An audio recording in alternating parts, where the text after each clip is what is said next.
This podcast contains potentially adult language, adult themes, definitely drinking, and possibly sexual context. Listener discretion is advised.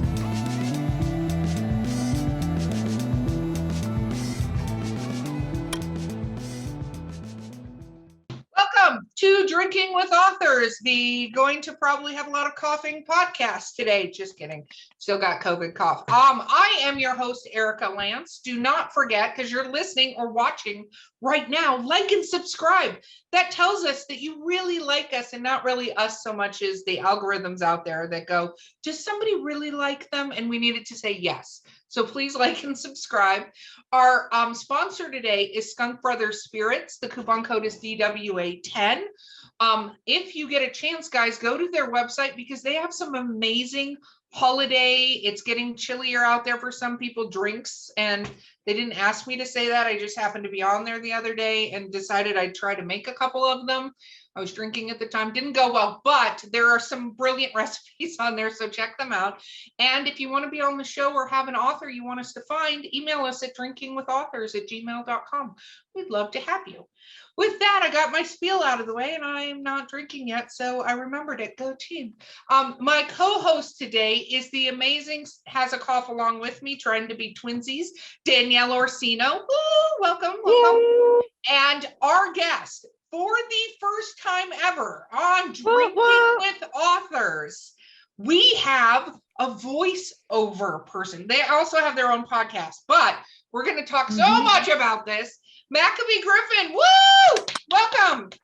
Hello, beautiful people. Hello. Yeah, and people are going to be like, is something wrong with my, they're going to be looking at their devices. No, it's just the gas. He's just all over the place. Oh my God. I love it. You're amazing. Okay, we got to talk about what we're drinking so people can drink along. I am drinking, I found, as you guys know, I like to find things in the back of my fridge. This is like hashtag life goals. I do. I have a drawer full of different drinks and I forget things are in there. And then I'm like, oh, so I found Flat Rock Cider Company, which is here in North Carolina, Cherry Poppins. Oh, yes. And they put the funniest stories on the sides of their cans, but they have one called Ice Spice Baby, which their entire story. I need that. The lyrics to that. I just need to have that on my shelf just because of that alone. Just because it is, of that. I'll tell you, Exactly. Ice Spice Baby is probably one of my favorite ciders that's ever existed because it's got cranberry and cinnamon in it, but it's not too sweet. So anyway, good. But Cherry Poppins is cherry. Anyway, this is Flat Rock. You should sponsor us. Okay. Anyway, Danielle, what are you drinking to help with your cough today? I do not have my usual barefoot wine in my goblet. I just have in my witch's cup, my Disney witch's cup. Yeah. I have my chai spice latte. It's in my Wicked. It says I'm feeling a bit wicked, and it's the witch from Snow White. I have a bunch of these Disney cups. I got them like a really long time ago. I have the whole collection, and it's like all the Disney villains, you know, and they're all like their mood. So that's what I'm drinking today. I appreciate that. I have to tell a funny story, and then we're going to get to what Maccabee is drinking. But I'm not allowed to bring coffee cups into my house anymore unless one exits. Like, that is the rule. Unfortunately, at this point in time, coffee cups, if one comes in, one has to leave because it got to the point where there were so many coffee cups in cabinets. And I remember my boyfriend brought it out. I'm like, oh my gosh, I love that cup. And he's like, it's been in there a year. You haven't touched it. So I had to make that. I had to clean out a bunch too. Yeah. He's like, you have 2 shelves. That's what you can have. He's not mean, but I would have just like an entire kitchen of coffee cups if it was up to me. Maccabee, what are you drinking along with us? Well, me dear, I have the great Boggs Red Vanilla Cherry Root Beer, as well as, I'm a double today, as my coffee as well. It's just regular coffee. Regular coffee. You're still fancy. I also have, just to be super fancy, I am double fisting with liquid death. I see that everywhere. I'll tell you, as much as I thought it was a gimmick at first, because there's a lot of celebrities that created this liquid death label, and my son is really into it. But the truth is, they created this because using cans is better than plastic bottles for the environment. This is much more recyclable. You can go down an entire path here, but like China's not buying our recycling anymore. So a lot of what you recycle, cities just throw in dumps, and you don't realize it because they have the blue bins, but it all goes to the same place.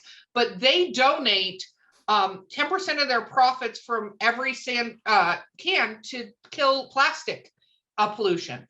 So if you need transportable water, you can have your normal one, which I normally have, but Liquid Death is really good and it tastes really good. And they have the funniest commercials in the entire universe. Honestly, they are ridiculous. You know what would make that can a lot better? If it actually had a lid on it like Monster has. You should reach out to them and let them know. They actually respond to feedback. There was a really funny story of a kid who brought this to school and got in trouble and got a note because they said your child can't bring beer to school. And I was like, it literally says mountain water. If you're a teacher, exactly. How freaking dumb can you be? Okay, because it makes you look stupid, because of course somebody's going to post the letter on the internet that they got from the school going, hey, this school in blah blah this area sent me an email about my kid not bringing it to school. Anyway, so ridiculous. Okay, Becca, you are a voice person. How the hell did you get into doing that? Well, I've been doing voices for a very long time, mostly just in my head, but like all of us, the great thing about having voices in your head is that when you're really angry and you just want to scream, you can literally just not do it physically. You just do it in your head all day long if you wanted to, and you're never going to run out of breath. So, it may give you a headache after a while, but no, that's okay. It's better than having all those other voices in your head actually talking at the same time. That's why I have representatives for each variant. I like that you called them variants. Sweet. I appreciate that. Good call out. We appreciate it. Yep. No, I actually grew up in the theater, and after I went to school, 9/11 happened, and obviously things changed around. Did the military thing for about 9.5 years, got back out, and it just dropped in my lap pretty much. I fell in love with Dungeons and Dragons. I'd known about it since I was a kid, but never really did it. And then I found these nerdy voice actors that just sat around, rolled dice, and played Dungeons and Dragons, and it just made sense. I always had a tendency of not looking the part, so as long as I can do a voice and it's nice for people, then why not? So I just got into it, found out who the coaches were, and went from there. I love that, because as a publisher, I work with narrators all the time, right? And so you get these audio submissions. So I'm all about publicizing our narrators, right? So we get these audio submissions, and they're like, some of our books are, high fantasy, some are fun, children's books, but we do have some erotica books under our label. So you get these voices. You mean the spicy ones? Yeah. The spicy ones. Hello. Spicy ones, spicy and then you get the pictures that go with the voice, and you're like, that is not what I thought that would look like in my head. That's but I don't think that's bad, because I think, people being, book cover judging, I think some of the most talented people out there don't fit. And this is my whole entire publishing, blah, blah, blah. You can get me on a whole train of, you have.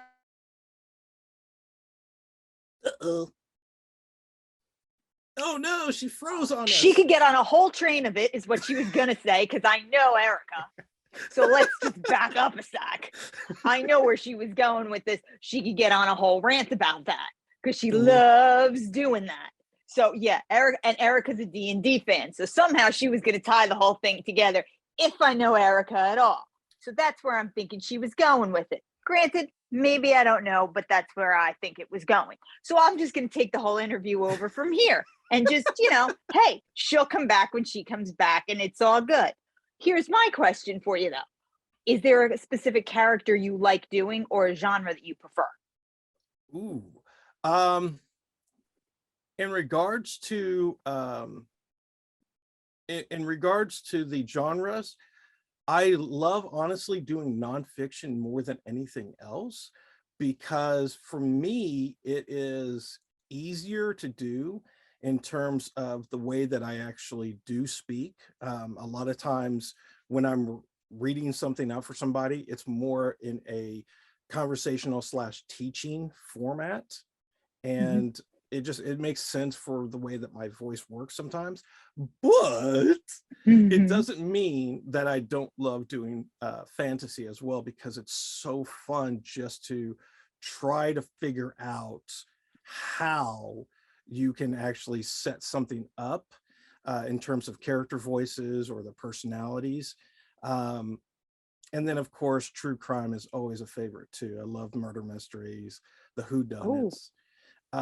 My favorite voice, I think honestly, my favorite voice is always going to be either a character I created a long time ago. His name is a Lamont. He's a little gremlin that I created for my kids, and he's he's very much how can I put this?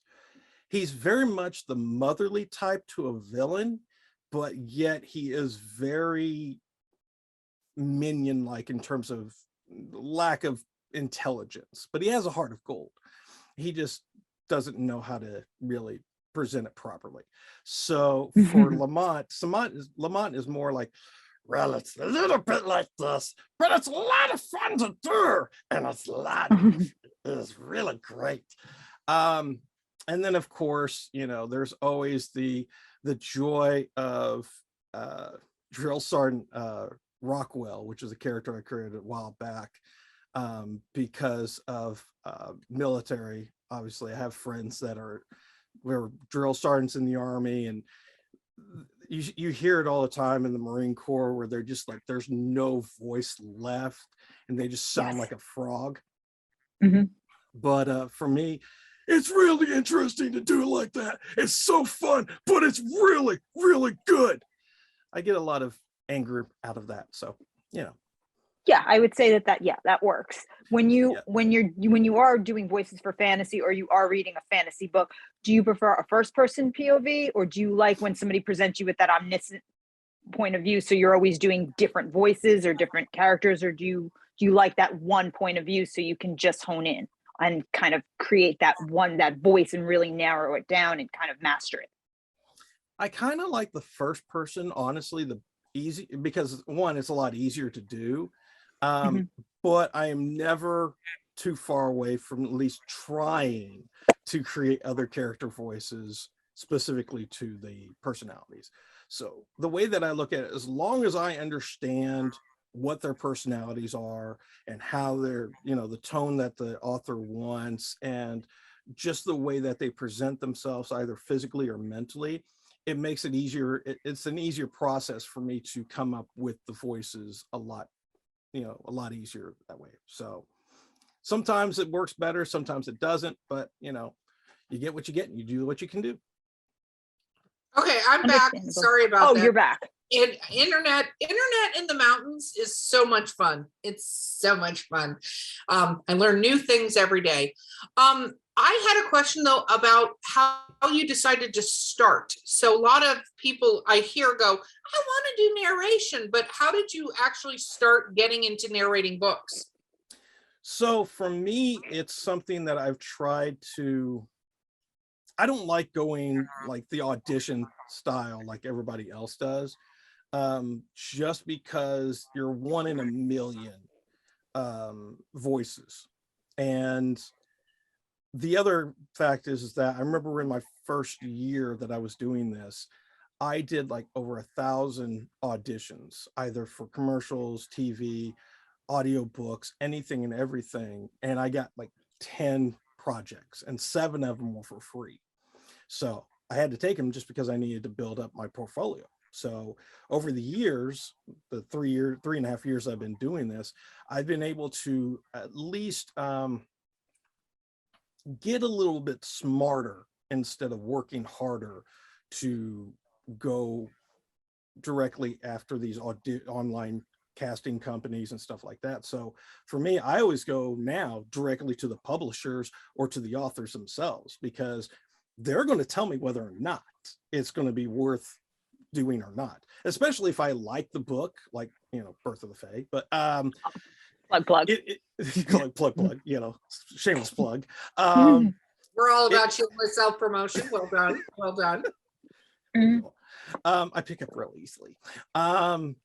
For me, it really is just like, especially if you already know the book, you know what the characters are going to be like, and especially if you've, you know, talked to the author themselves and you've built up this beneficial relationship with them, it makes it a lot easier to go to them and say, hey, I know we've been talking for a while and we've, you know, chatted on and off about stuff. You know, I've presented you with some thoughts and everything. You've presented with me with some thoughts. Here's another thought. I know that you don't have an audiobook yet, but I wanted to at least put my voice into the hat for you to just at least listen to. And if you feel like it's a fit for your story, then I would love to talk to you about it more. Otherwise, I know that I can at least introduce you to a variety of voiceover actors that I know of that can work well with you, male and female. So when you come to them and know that you're providing a service to help them, not yourself, but them, then it makes it a lot easier for them to at least consider the idea. I think that's interesting. So what was it like when you did those 1,000 auditions, which I think a lot of people can relate. It's kind of like getting, you know, rejection letters out that and sort of stuff. thing. Yeah. Oh, You yeah. know. But what when you first started doing it, what is some stuff that kind of surprised you, like that you did? You know, because I have people that go, I want to be a narrator, and I'm like, okay, it's not your voice. It's what it takes to record an 8-hour book and not heavy breathing. And so what are some things that people may not realize about narrating? Oh, sweet baby Jesus, so many things. Obviously the work that goes into it. You know, you may be listening to, you know, something that's 3.5 hours, 4 hours, but in reality, you know, it takes about 25 hours, 26 hours minimum just to produce it. So not only because, especially if you're someone like me who's doing the recording, editing, and reading at the same time, or at least one after the other, it takes a lot of hours just to do that.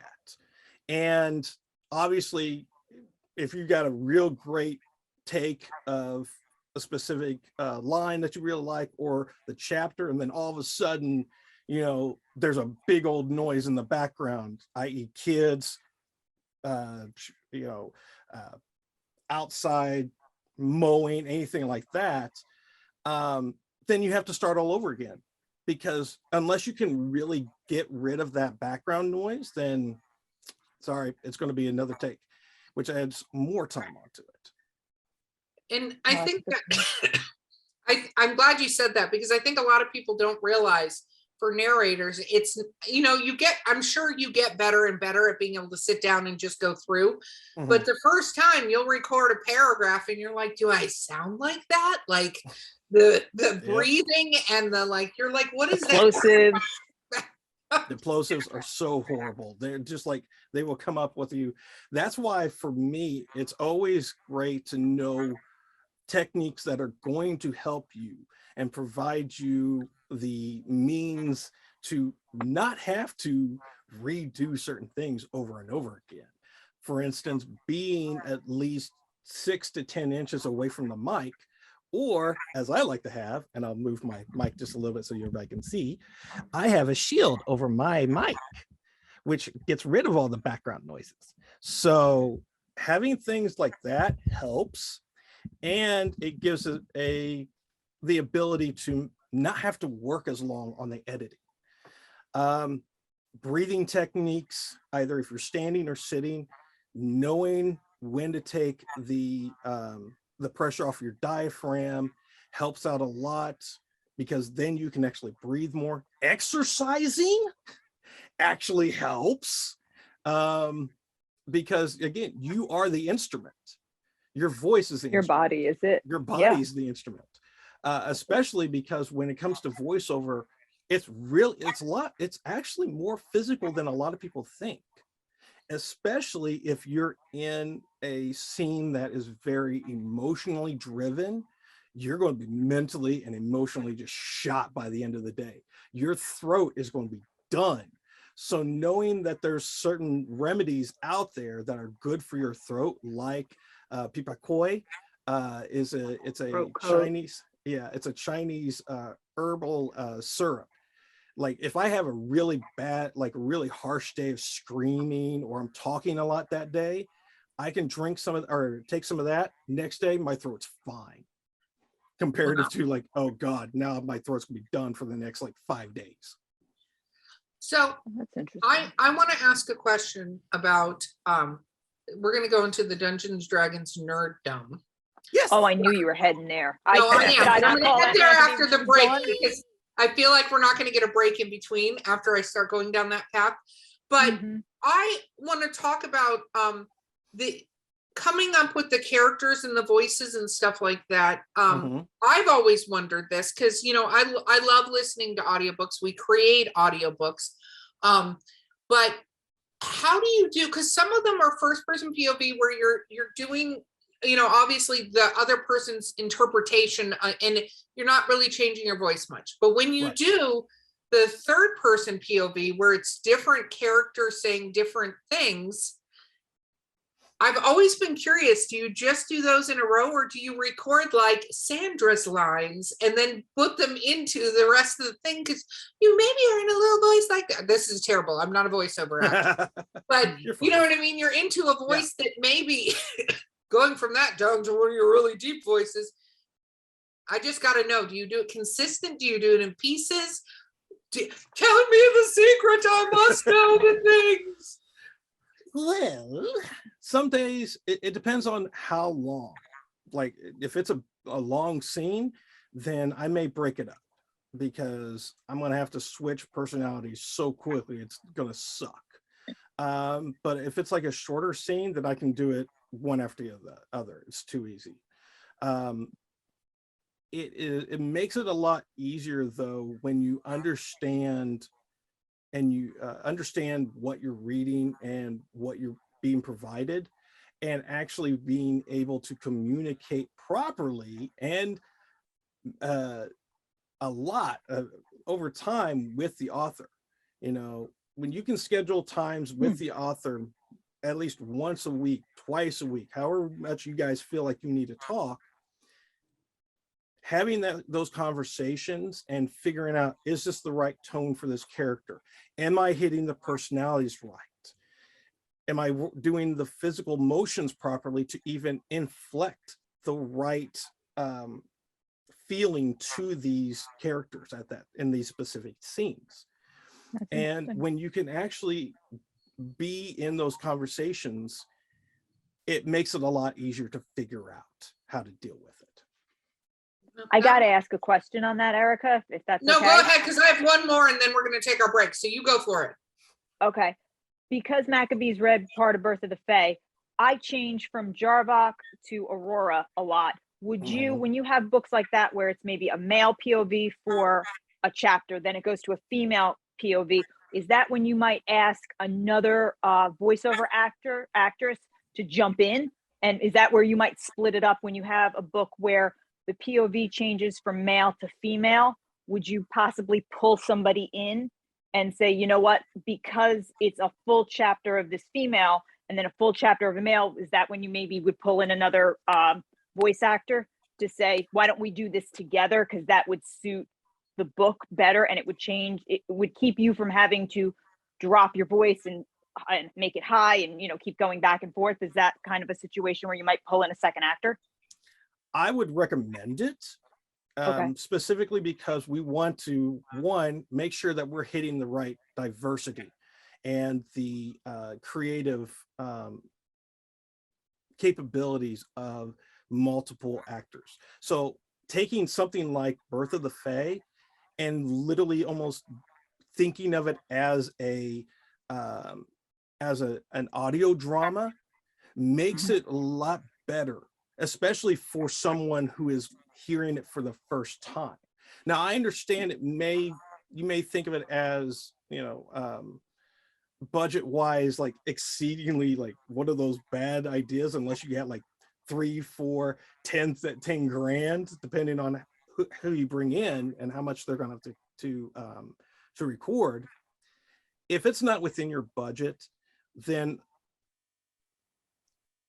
some people can do it, especially women, because they can actually go, especially if there's children involved, they can do their regular voice. And then when they lower the tone, it sounds like a young boy, if they have the capability of doing so.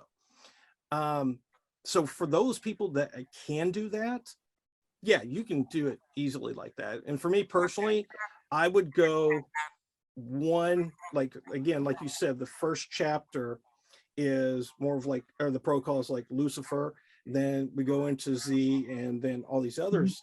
And to me, if I was a part of the project, if I was even planning the project for the author, I would say go multiple actors, because one, it's less for them to worry about, and two, you're going to get, oh, I'm sorry. Are we done? Is that the I alarm? was just going to say, is that That's it? the Like, alarm. time That's the up? alarm. Excuse me while I throw this Jeffrey. out.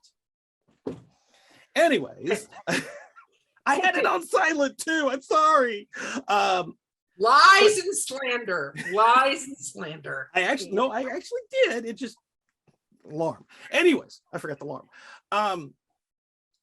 I noticed that a lot of people really enjoy those audiobooks that almost feel like it's an audio drama. Because I think the audio dramas are amazing. It's yes. It's where the budget is for the author Yes, or the publication absolutely. company. Because like I was talking the other day to somebody about the Sandman audio drama. I think they've done brilliant with the show. And I think a lot of people were like, what? And I'm like, it literally follows. I like the show. I like the show. I actually like the audio drama that was on Audible, right? But the cast of that audio drama, I'm like, you're talking about millions of dollars in an audio drama. Oh. Well, yeah, they're big names too. That's what I'm talking about. Like the people that they had, I'm like, everyone would love their book to be done like that. Yes, but I would like to, even if you get a group of narrators that has different parts and you're doing the sounds and all this stuff, I'm like, that is a high budget ticket item. You're talking tens of thousands of dollars probably to do that. So finding sometimes 1 or 2 narrators, we've recorded a lot of narrators, a lot of books where it is 2 POVs. So we find either a male and female that happen to know each other and work well together, or we find a female and a male and go, here are your chapters, give us those files, and you record the intro and you record the exit and call it a day, you know? Yeah, and honestly, that works a lot better to a lot of people. And here's the great thing. If you take it and you consider it to be like a audio drama, the fact that you're going to get a lot more people interested in it, even for those that have, a little bit of experience with it, or at least have some theater experience, it makes it a lot easier. And honestly, you'd be surprised at how many people are willing to do it for a lower cost because of what it's going to become. Because I'm telling you right now, the more that people are looking at these books as like audio dramas, the more they're going to be interested in actually getting it. Because I'm telling you right now, with audiobooks skyrocketing right now, they're going to be like the publishing world as of like, I think September of last year, they did some research from the general population. And I think they forecasted like by 2025, it's going to, publishing world's going to be making like 40, like, what was it? $24.4 billion alone. And like 10% of that is just audiobooks. Yeah, They're talking about it audiobooks are- moving, to dramatic podcasts reading now. That's like the new thing to do. Yes. And Yeah, having that with a publishing company makes it a lot easier for publishers to say, hey, I've not only got the books here, we've got audio books, and we have the audio dramas. So if you want something single, great, no problem. We have a releasing it as podcast that goes podcast, specifically dramatic for that. podcast. Yeah, That's what and they're then we have talking the about, audio the new drama. thing. Yeah, Yeah, absolutely. that's what I was just reading an article about that. I was listening to, I think Kerry Washington is part of a new podcast where they're releasing a book like that. Each week is a new chapter of the book as a dramatic podcast reading. Yep. And that's what they're doing, is releasing each week as a chapter of the book. And Yep. it's And here's a couple people. And here's the other thing. You're giving more actors a chance to actually do something and get paid for doing it. So, And a lot of the voice actors were saying they would actually do a pay cut to be a part of it because they feel it's a cutting edge and it's kind of where podcasting was.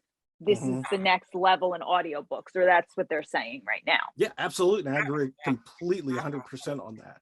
In fact, Sorry, Erica, we took a tangent. No, that is what this show is fucking all about. Is there you go. Hence the reason it is not scripted, because if we had a script, we'd have to start by tearing it up and throwing it away and then continuing. Letting it expire. Take time out of fucking podcast. So, take some dynamite to it, you'll be fine. that is my theory on life, on most things, to be honest. So, okay, but we are going to take a break real quick because we're going to talk about nerd shit and when we come back. So we will be right back with Drinking with Authors. Sample locally sourced, quality distilled spirits in the beautiful Columbia River Gorge.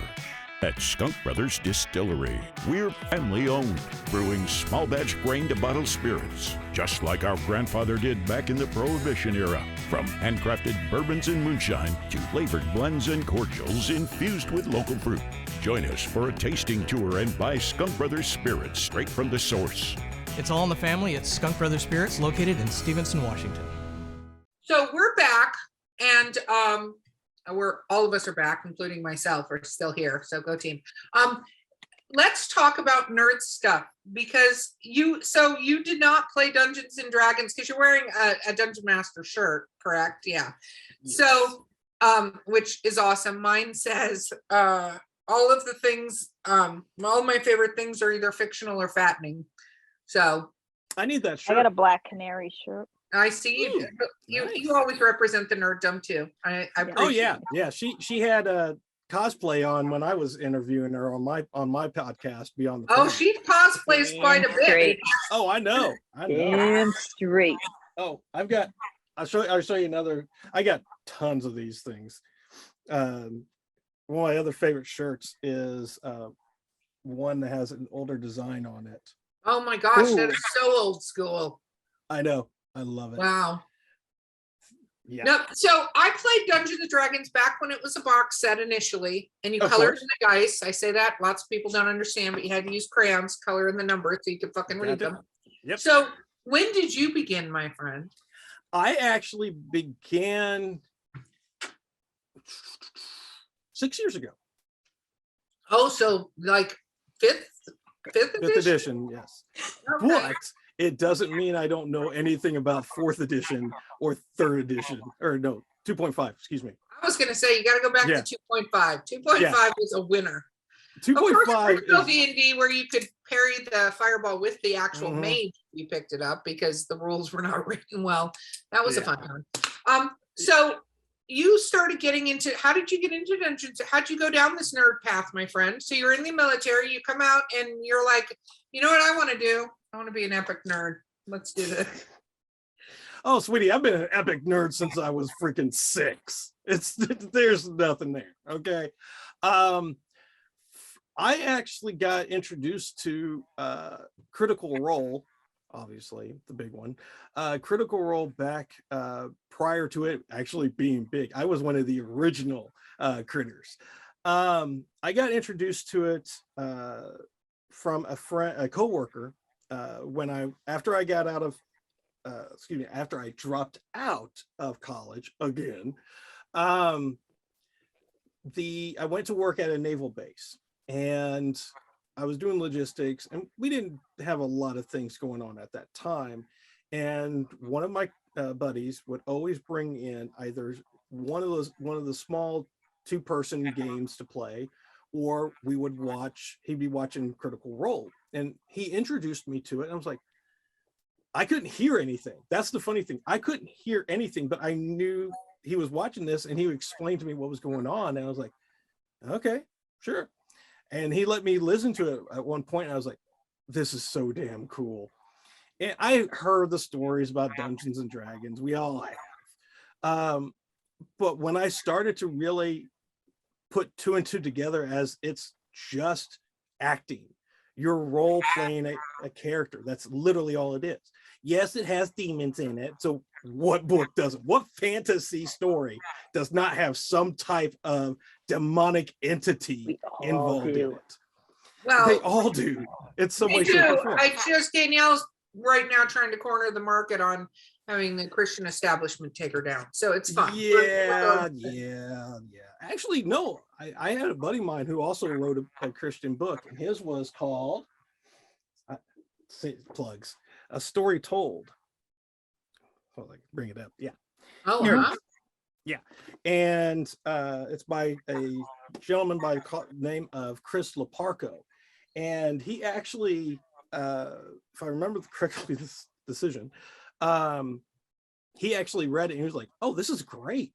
This is a great way of introducing these characters in a way that no one else has. So, it's one of those things, like, not everybody, plus besides, I'm a believer too, and I still understand the difference between storytelling and reality, as well. You're an elevated believer. Exactly, I'm an elevated believer. Let me hit, I'm on 2 right now, so I'll probably get up to 4 here in a second here. Elevator's really slow. Yeah. Anyways, so is my brain. But yeah, it's when I started to get into it, and I told some friends of mine I was watching, I was listening, and some of the coworkers that I had befriended said, hey, we would love to play this. Can you be the dungeon master? I was like, sure, I'll be happy to. And just, it started out as just like a one shot. And then all of a sudden they liked it so much that they're like, we need to continue this. I'm like, all right, cool. So I had to create an entire world, had to create all these non-playable characters, get them minis. Now I'm infectious with the minis. And just went from there. And I love it. There's nothing about Dungeons and Dragons I do not like. That is really awesome. I agree. I always thought that was fun because I did a lot of acting when I was younger and musicals and stuff like that. And I found that part to be amazing, is that you could play this character, and especially the games that are so much fun are where people are really playing their character, no matter how ridiculous that character happens to be. That makes it totally fun, and it's a creative way to do things. Yes. So what are the podcasts that you have? We know you have podcasts. Let's talk about your podcast for a moment. Okay. Yes, my podcast with my co-host and sister from another mister, Marcella, is called Beyond the Pen. And we bring unknown and newly published authors onto our show to learn about themselves, their books, but most importantly, the story behind the story, the little area between the ink and the paper, the who, what, where, when, what inspired, what you're writing kryptonite, all these little things. And it's a weekly show. I just put one up today for our most recent authors. Is a siblings, Travis Myers and Natasha Myers, and I'm going to kill her last name again, Marcia. And they wrote a book called Sister Margaret, and it's a true crime, and it was so fun. What made you decide to do that podcast? Like what was the genesis? I'm going to need to go between the podcast and the person. So I need to know. You see how I did that? I like that. I like that. I Absolutely. saw that, Erica. That was Nice, good. That was nice. good. Yeah. Like that. It was literally dropped in my lap by God. Literally, God just said, here you go, run with it. I was in a group on Clubhouse called the eMixer Clubhouse or Club. And one of the gentlemen that was part of it, his name is Dr. Leroy McKenzie Jr. He's actually my second guest on there. And he was telling me that he was going to be going to a virtual meeting, a virtual book tour, excuse me. And because I was a voice actor and I knew some things about audiobooks at that time, because I was trying to get a little class going online, but no one showed up, and I have all this knowledge now. And then he decided, hey, come on here. I bet you that you're going to be able to at least talk to some authors and at least give them knowledge, or they may want to work with you. I said, sure, why not? So I went on there. I must have said the right things because the gentleman that was in charge of the tour had a bunch of different networks, a different video podcast on his network, Black News USA. And so he decided, hey, if you had a show, what would you call it? And originally it was called, I was going to say Your Legacy, because in my mind, everybody's got a story to tell because it's so unique. Everybody's got a different life, a different way of looking at things. And a lot of times the personal stories, when shared, actually can touch someone else's life and make sure and let them know that they're not the only people going through this. And at least giving them options of what they can and cannot do, or what would work, what would not. And so we ran with that for like 3 days. And then all of a sudden, my wife was like, why don't you do something that's more towards what you do? So if you want to get into, if you're wanting to get into audiobooks and talk to these authors and everything, why don't you just create a podcast that's specifically for them? And after thinking about it, I was like, you know what, that makes more sense. Why not? So I called him up again and I said, hey, I know we said Your Legacy, but I want to call it something. I want to do something else. I want to bring authors on. He's like, okay, well, what do you want to call it? And I was like, and just out of my mouth, Beyond the Pen. And he said, that sounds good. Go for it. It's your show. You do what you want to do.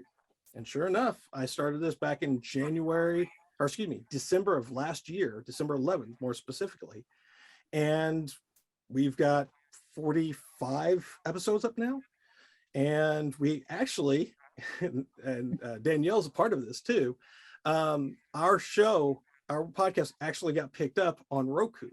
So if you actually have a Roku or a Amazon Fire, Google Play, you can look up the Traverse channel and we'll be right there. Here in the next couple of months, it's going to be on Apple TV and iTunes. Very, very cool. That's awesome. And I love of course, we're on Drinking with Authors. I love the idea of the podcast. I think anything where you can hear from the authors where they came from, where they started, because it's interesting. And I'm so glad you do it that way, because a lot of podcasts or YouTube channels and stuff I see talk to authors, but I feel like somehow they got the same list of questions from somewhere. And they ask them the same fucking list of questions, and you can tell they're like, so the story was originally like, it's almost like you can hear Maccabee actually reads the book, though. That's what I can say. That's what makes it different. Is when I was on the show, he actually reads the book, and he hit me with some questions. I was like, wow, I haven't been asked that. Okay, cool. Like, he knew the characters, and I'm like, that's okay. No, I haven't been asked that one. So it was a different experience on his podcast than I had on most, because usually it's like, where did the book come? Like you said, Erica, where did the book come from? Why did you write the book? And you're like, okay, here are my canned answers. Like, I know them, whatever. But yeah, they asked me questions where I was like, oh, you read it. I'm like, oh, okay, cool. You actually read the book. Yeah. I was like, oh, you know that. Okay, that's different. Yeah. So the way that we run it is that this is the great joy. This is why I love our show so much, is that I actually read the books. I read at least the first 3 to 5 chapters. With Danielle's, I've actually gone further than that.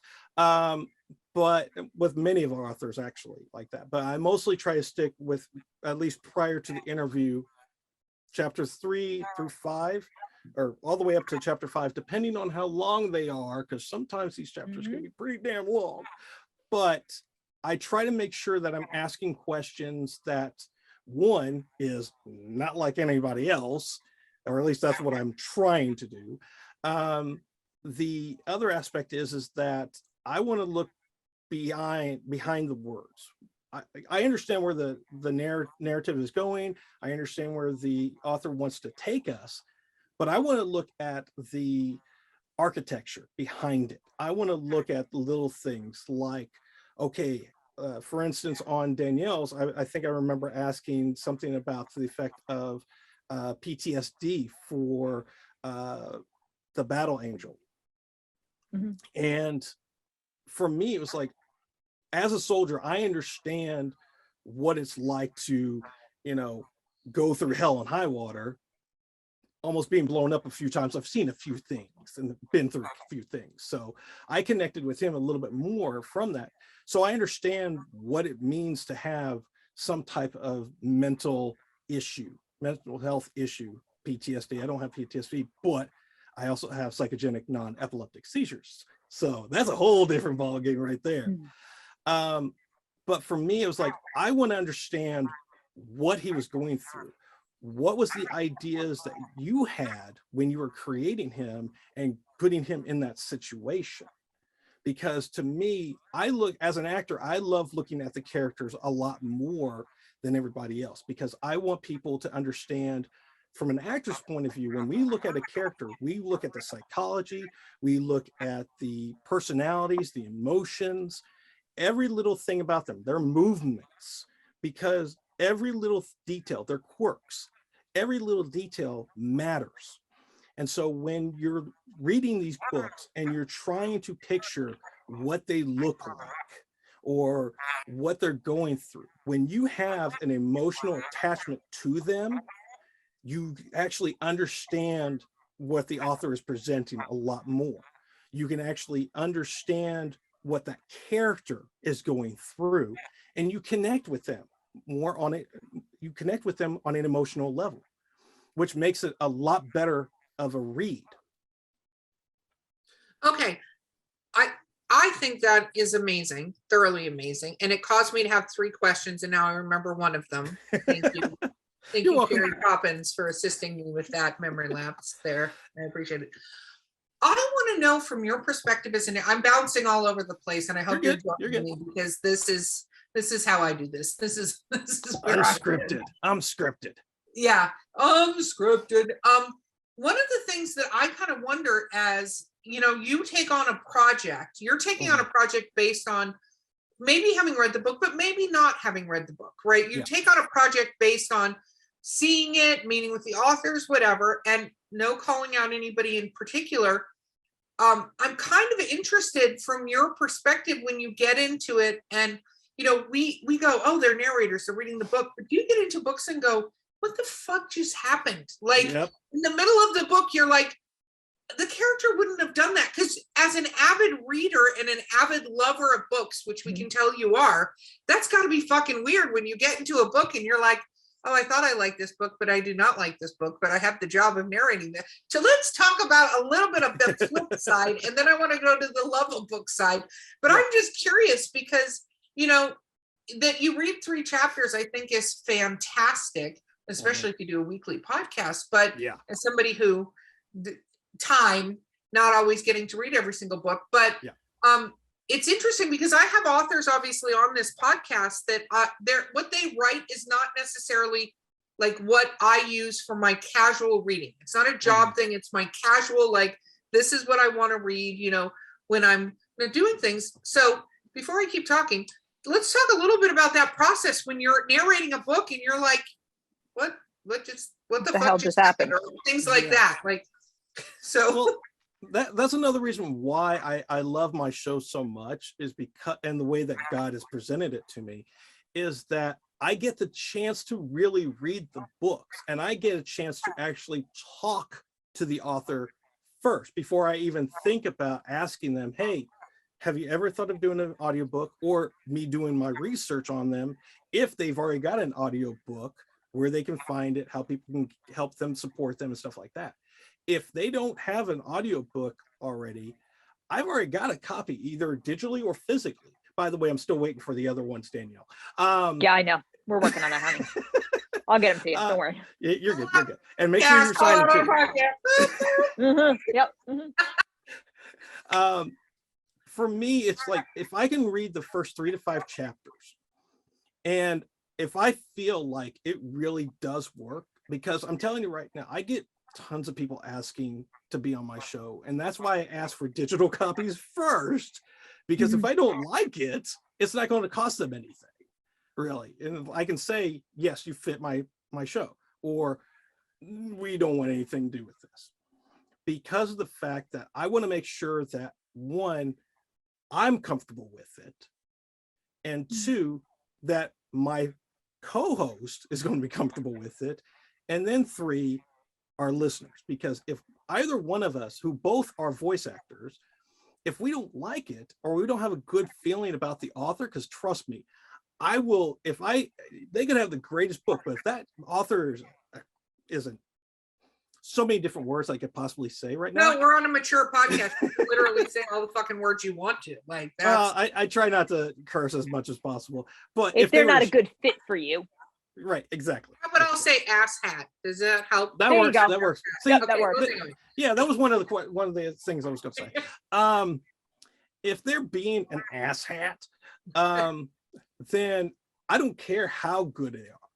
I don't care how many followers they have. I don't care how many books they've sold. I don't care what their budget is.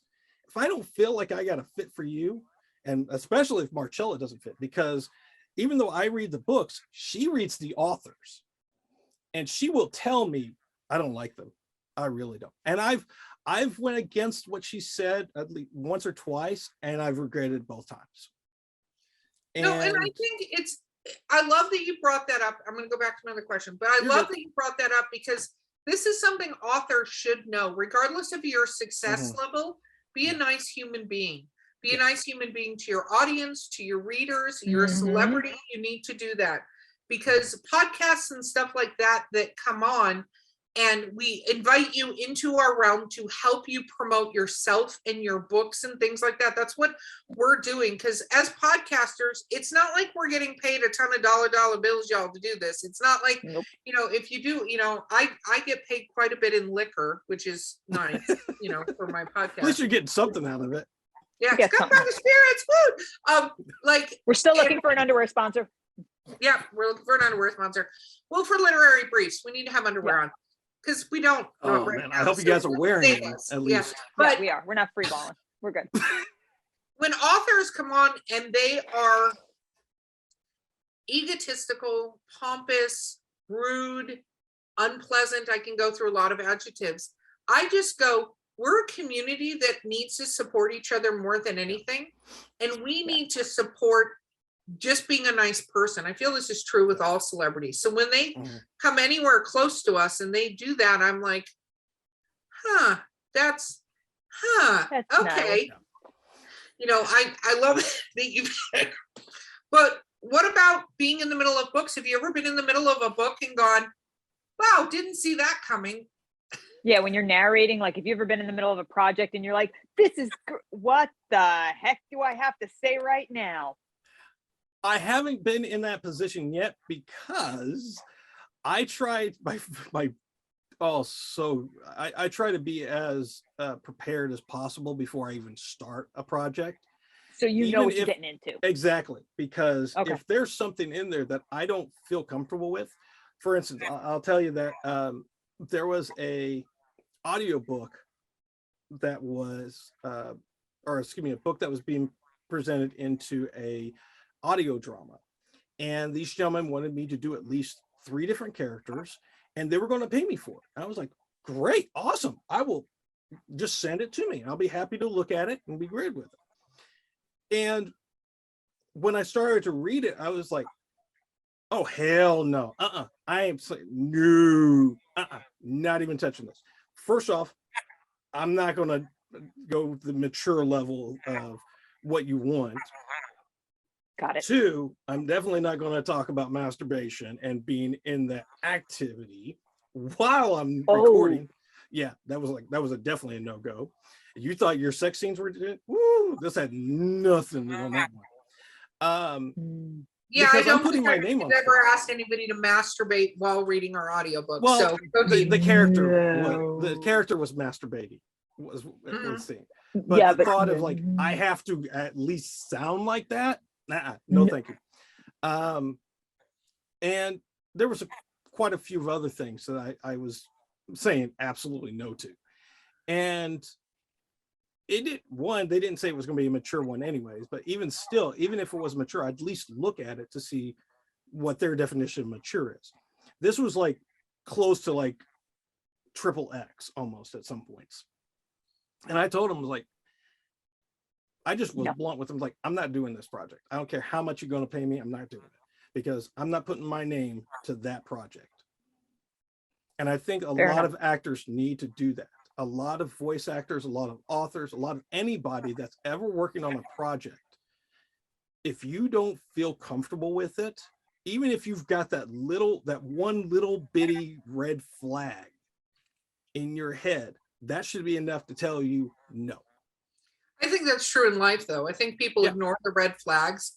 Like hindsight, in our 2020 view, I can tell you how many people have we talked to that are like, well, and they tell you this thing, and you're like, how the fuck did you get in that situation? You had all of these things that were like, don't do this, and you were like, you know what? I'm going to ignore every single one of those things. I'm going to burn the house down. You know what I mean? And you're like, I think sometimes we make excuses in some situations where we don't want to see the red flags, but then there are the glaring ones, and it's like, hello, that's the shark in the middle of the ocean circling you. And there's a lot of situations where you just feel like you don't have a choice in the matter, or you're like you said with the excuses, like the situation itself. I'll give you a major example of this. I was working. This was May 7th.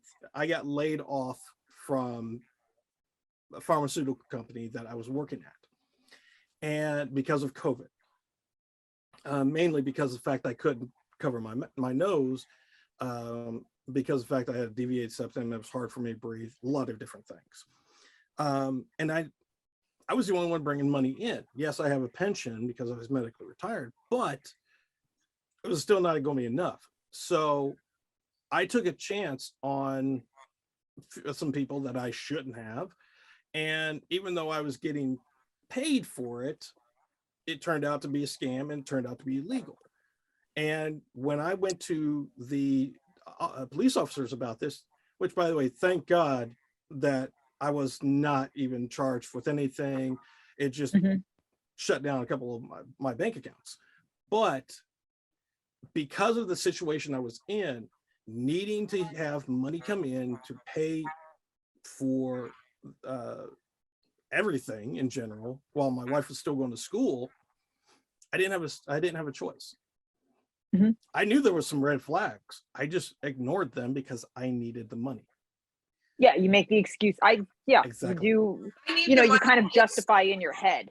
Yeah, survival is true. I think for narrators and stuff too, there's other, like if it comes to erotic stuff, and that happens to be like there's erotic stuff. We have narrators who do erotic stuff. Absolutely. They do it under a different name. Like if you feel comfortable doing it, go for it. Yeah. I'm not judging anybody by any means necessary. Yeah, it's just if you feel comfortable, like you can do it. Yeah, find your safe word. If that's your safe word, change your name. Pineapple. Find your safe word. Bananas, like it's your safe word. Like banana hammock. Banana hammock. That should be a safe word. But I mean, that's a company, by the way, that you're trying to go after with the underwear and everything. Yeah. Banana hammock. Yeah. Bananahammock.com or .net, whatever. I'm sure that I don't know. We make comfortable underwear just for you. Oh yeah, hey, that would be a great underwear company, bananahammock.com. Yeah. Anyway, okay, that's a side. I made that up, but I'm probably sure it's probably out there. I think about the Todd from Scrubs and his banana hammock. You see, I'm going down a totally different rabbit hole. Anyway. Yes. Yeah. No, tangents. You want a tangent? We can do tangents. Okay. Oh, trust me, I can do tangents. ADHD. Oh so yeah. we are actually painfully getting to the end because you're amazing to talk to, of this podcast. What advice would you give authors when dealing with narrators? Do you like to spin on that question? Both great. Both great. I love that. I would say, first off, understand what you're getting into, first off.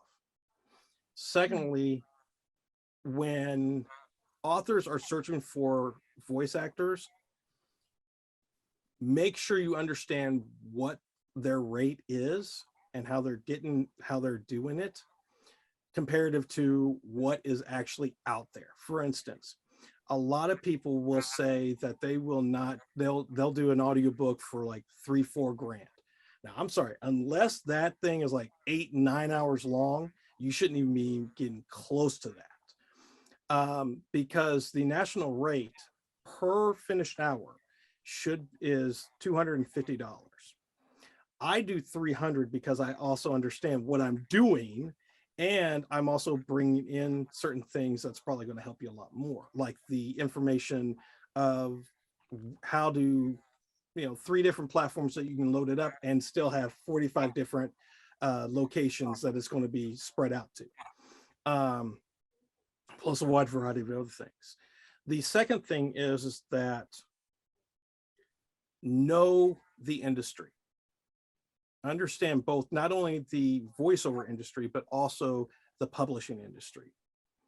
Because even though they both do and have, they blend in within that little, what is it, the Venn diagram, then if you understand a little bit more of both, like, again, if you're an actor, understand the publishing world, because it's going to make you better suited to understand who to go after.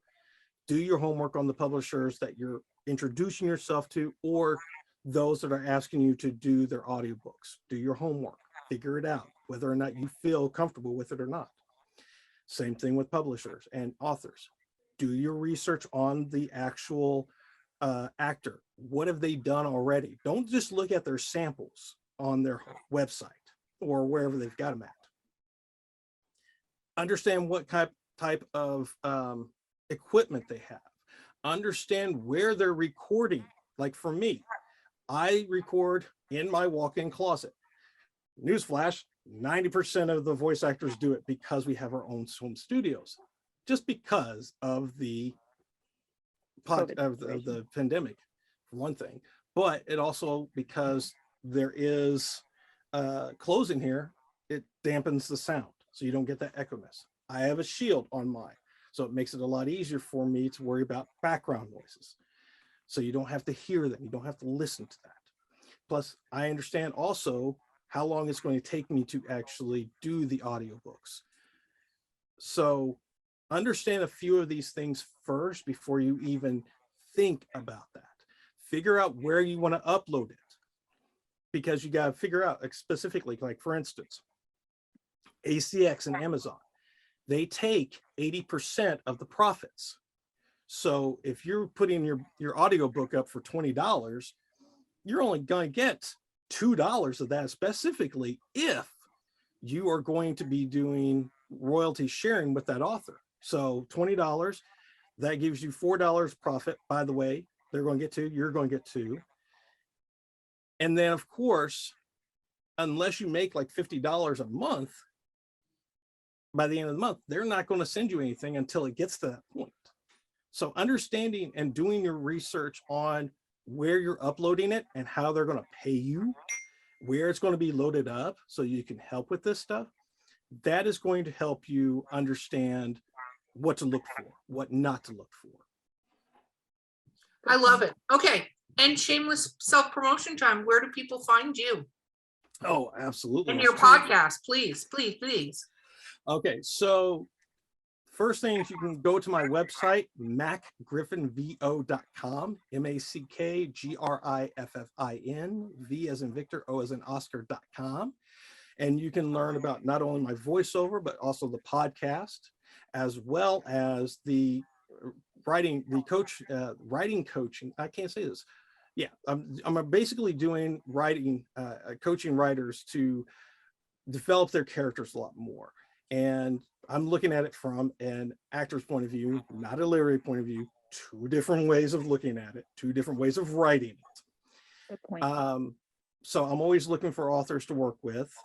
And secondly, you can always go to beyondthepenpodcast.com and you can see everything about the show there, all the episodes that are on there, as well as all the links and locations that you can hear us as well. And the same thing with my website. All my social media links are there as well. Very, very cool. So from the inaugural voice actor on Drinking with Authors, you have been amazing. Thank you so Thank much. you, madam. I feel so clumped right now. Anyways. Well, I hope people actually not only listen, but do the YouTube, because I think they would thoroughly enjoy it. This has been Drinking with Authors. I have been your host, Erica Lance. Don't forget, you're listening to us. Like, subscribe, and review us. You've now listened to a whole episode. It's time to review it. We hope you're drunk while doing it, but if not, you can do sober reviews.